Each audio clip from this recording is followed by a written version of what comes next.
K15!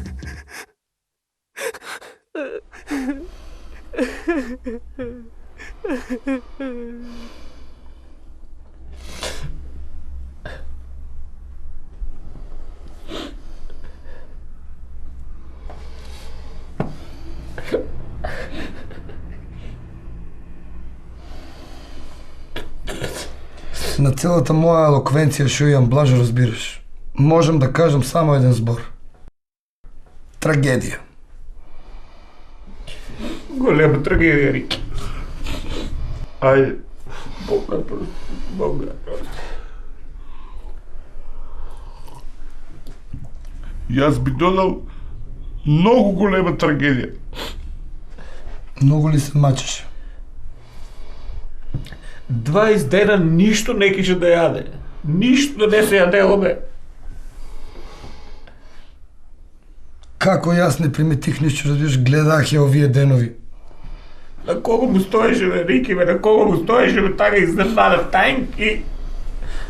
А пред тоа некоја бака имаше ли нешто? Немаше, бе, ништо, бе, тати. Ти знаеш ли колку беме ние су живеани, бе? Бе, како не знам, ти знаеш за мене колку ми е тешко, јас нема още потешко ми е од, знам ја од маленка, гледах ја како расте. Вчера цел ден у дворот, цел ден, бе, да се предскажуело нешто. Тоа ти е живото. Сега те има, сега те нема. Да не испадне са отом потом, а бето и ти си кабајат малку, те комшиите за шо са?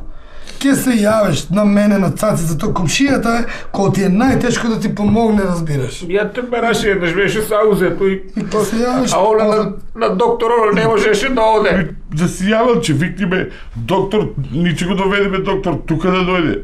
21 век е, вижи сега, не е момент, ама 21 век за нас, ама она отиде више ништо. Тоа е живото.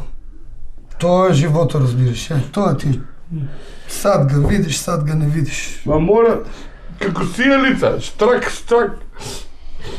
Зошто судбината со мене така да се поиграе, бе, Рики, бе?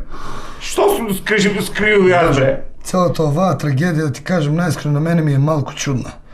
Сега да не излезе од сум суеверен, ама се мислам му ти е паднала некоја клетва, разбираш.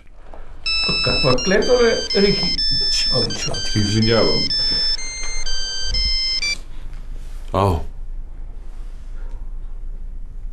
Не можам сега да зборувам смртен случај, но сочувство сум.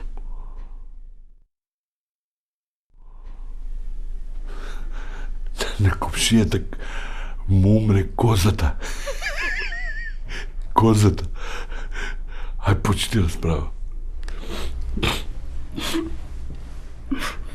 Кој беше мене да ме бараше некој?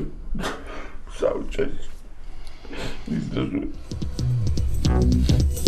K15!